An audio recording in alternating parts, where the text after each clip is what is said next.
What is happening in the heart of Washington tonight does not resemble the rhythms of normal politics. It looks like an internal rebellion. For the first time in this second presidency, Donald Trump did not merely encounter legislative resistance. He faced a full-scale, organized revolt from inside the ranks of his own party. The tremors began less than 3 hours ago. The gavel came down in the United States Senate, and the sound of that strike carried all the way to the windows of the Oval Office. The vote was not close. It was not ambiguous. It was a decisive, bipartisan rejection.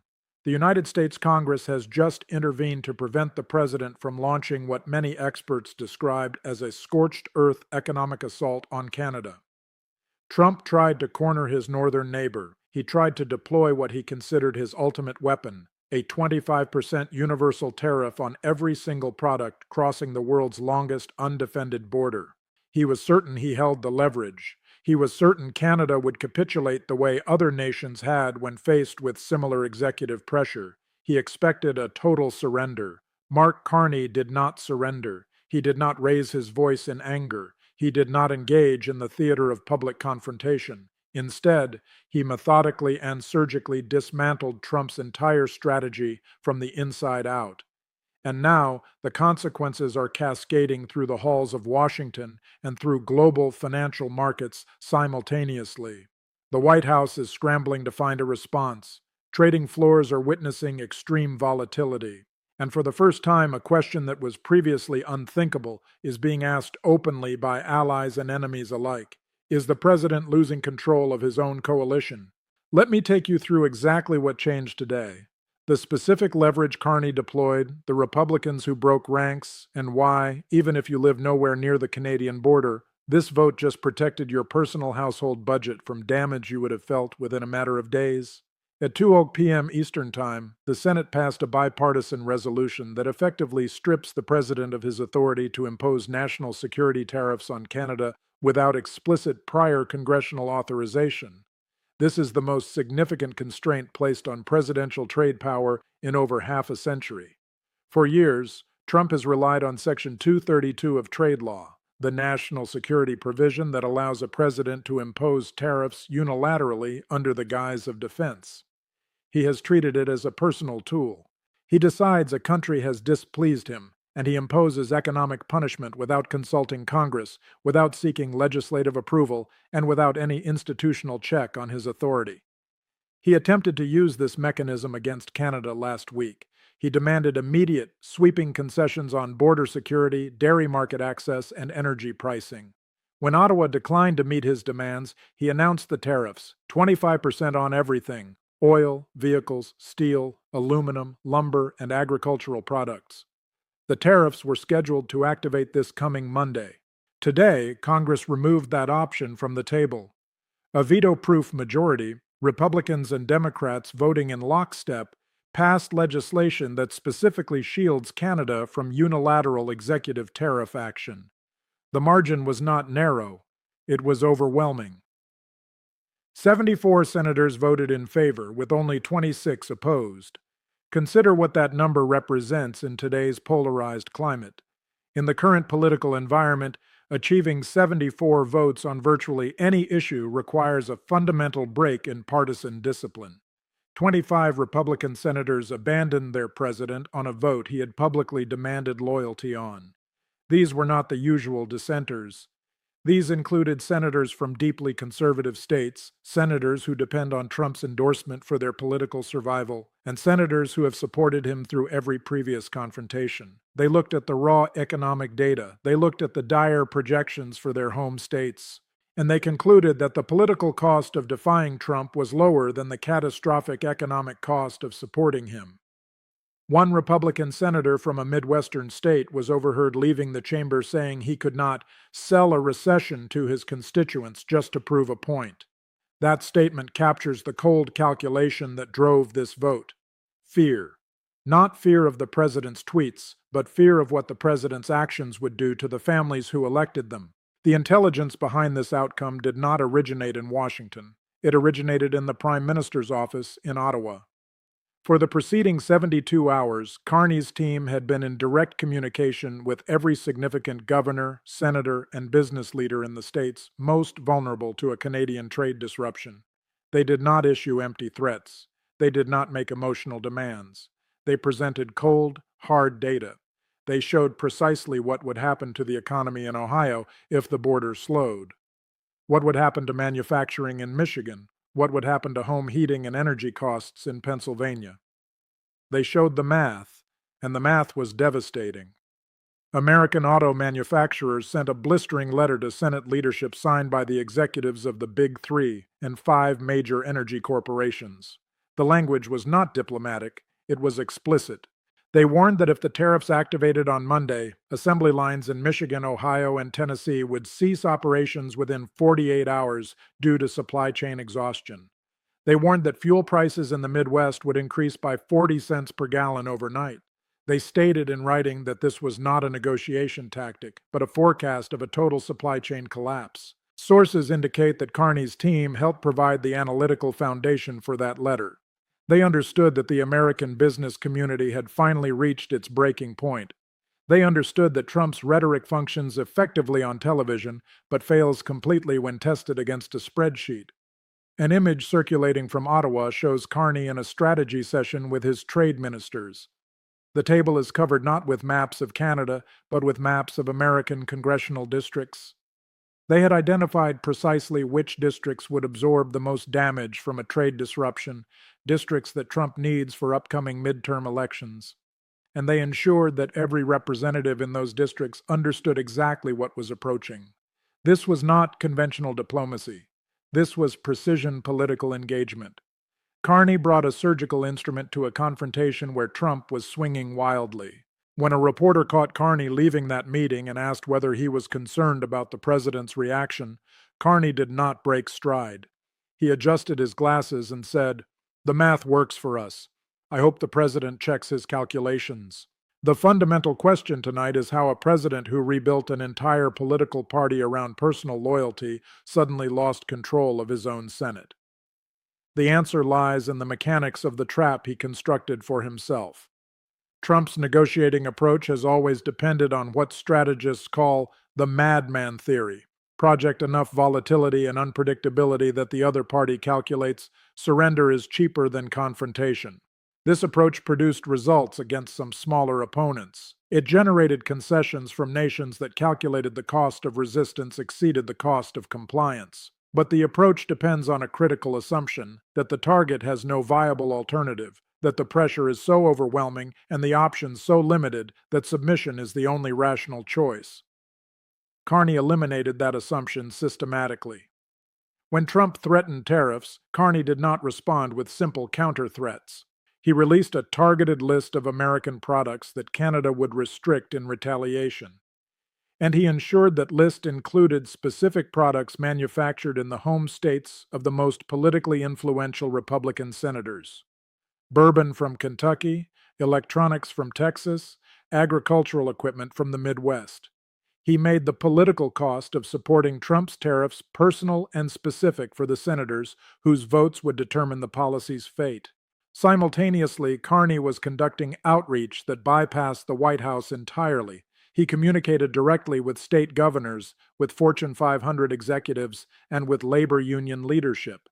He presented a consistent message. The president is about to inflict self-inflicted damage on your local economy. Here is the data that proves it. Here is what you can do to prevent it. And here is how Canada can help you if you help us.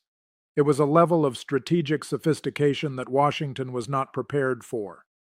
American institutions are accustomed to Canadian leaders who arrive in Washington seeking approval or special status. Carney arrived with leverage, and he deployed it with the precision of someone who has spent decades understanding exactly how global economic systems respond to pressure. The contrast between the two leaders explains the outcome. Trump operates on instinct, grievance, and spectacle. He sees a problem and responds with maximum force, expecting the impact to produce compliance. Carney operates on systems analysis. He identifies pressure points. He calculates which actors have the ability to influence outcomes, and he applies exactly enough force to those specific points to produce the result he needs. Trump wanted to win a news cycle. Carney wanted to restructure the entire relationship, and today, the structural approach prevailed. The implications for ordinary people on both sides of the border are immediate and tangible. If those tariffs had activated on Monday, the cost of lumber for home construction would have increased by approximately 20% by Tuesday.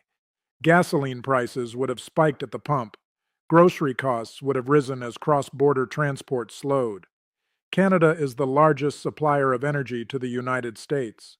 Disrupting that supply produces consequences that arrive at the gas station within days, not weeks.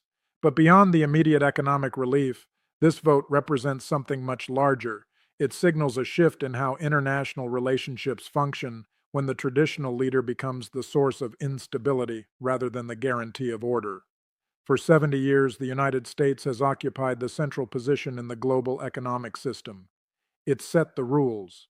It established the norms. It provided the stability that allowed international commerce to function predictably. When the president of that system begins behaving erratically, when allies cannot predict whether agreements will be honored, when tariffs are imposed and withdrawn based on emotional reactions rather than strategic calculation, the system begins reorganizing around alternative centers of reliability. Canada just demonstrated that a middle power can successfully resist American economic coercion if they are prepared to fight on the terrain of logic and economics. That demonstration is being observed in every capital on earth tonight. European leaders in Brussels are taking notes.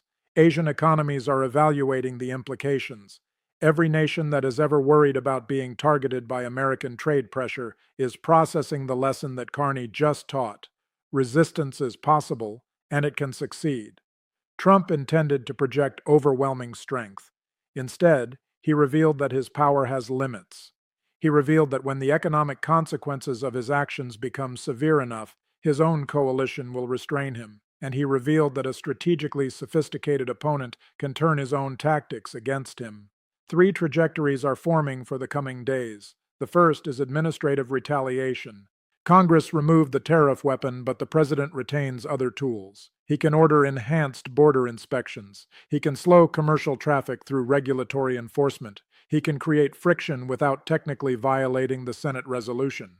Expect delays at border crossings beginning almost immediately as the White House looks for a way to save face. The second trajectory is legal confrontation. The president may challenge the congressional action through executive orders, claiming emergency authority that supersedes legislative restrictions. That fight would move to the courts and likely the Supreme Court. It would create months of uncertainty.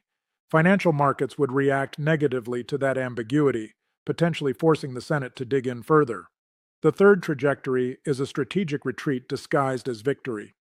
The president announces that productive discussions have occurred because of his pressure. He claims concessions that may not actually exist. Tariffs are abandoned, he declares triumph. This is the rational path, but it requires a capacity for tactical withdrawal that the president has rarely demonstrated. His current public communications suggest escalation rather than retreat. He is already attacking the senators who voted against him, threatening political consequences and promising to support primary challengers. He is behaving as a wounded political figure who interprets institutional restraint as personal betrayal. Carney is watching this response carefully. The strategy sessions in Ottawa have not concluded. The analytical teams that mapped American congressional districts are still operational because Carney understands that the first confrontation may be resolved, but the underlying dynamic remains. A president who governs through intimidation will continue seeking targets, and preparation for the next round must begin before the current one fully concludes. The world shifted today. It shifted not through military action or dramatic confrontation, but through a vote. Through the mundane mechanics of legislative procedure, through 74 senators deciding that economic stability matters more than political loyalty to a single individual. Mark Carney proved something that will be studied in diplomatic and economic institutions for years. You do not need to be the largest power to prevail in a confrontation. You need to understand the systems that connect economies. You need to identify the pressure points that translate economic reality into political consequences. And you need the discipline to apply pressure precisely rather than broadly. Trump brought volume. Carney brought mathematics. And today, Mathematics 1. The president is diminished but certainly not defeated. The tools of executive power remain substantial even with tariff authority constrained. The coming weeks will test whether the institutional guardrails that activated today can sustain themselves against a leader who has consistently demonstrated a willingness to challenge every boundary placed in his path. What happened in the Senate chamber this afternoon was not the end of this confrontation. It was the establishment of a new boundary. And the critical question going forward is whether that boundary holds, whether the coalition that formed today maintains its cohesion under the pressure that will inevitably follow, and whether the demonstration that congressional authority can override presidential impulse on trade policy represents a permanent correction or a temporary pause before the next escalation. Carney is prepared for either outcome. His strategy does not depend on a single victory. It depends on structural repositioning that makes Canada progressively less vulnerable to American economic coercion, regardless of who occupies the White House. Every trade agreement signed with a non-American partner, every supply chain redirected toward alternative markets, every diplomatic relationship strengthened with European or Asian economies. Each one reduces the leverage that any future American president can exert. That is the long game. And today it advanced significantly, not because Canada is stronger than the United States, but because in this particular confrontation, Canada was smarter. And in a world where economic interdependence creates mutual vulnerability, being smarter matters more than being bigger. The gavel came down, the vote was recorded, and the relationship between these two nations entered a new phase, one defined not by the assumption of American dominance, but by the reality of mutual dependence. And mutual dependence requires something that has been conspicuously absent from Washington: respect. Carney did not demand respect through rhetoric. He earned it through results. And the 74 senators who voted today did so not because they suddenly developed affection for Canada. They voted because they understood that the alternative was economic damage to their own constituents that no amount of political loyalty could justify. That is what leverage looks like when it is deployed by someone who understands how the world actually works. And that is why tonight, the balance of power on this continent looks different than it did this morning. Would you like me to develop a follow-up script focusing on the specific reaction from the financial markets or the European response to this Senate vote?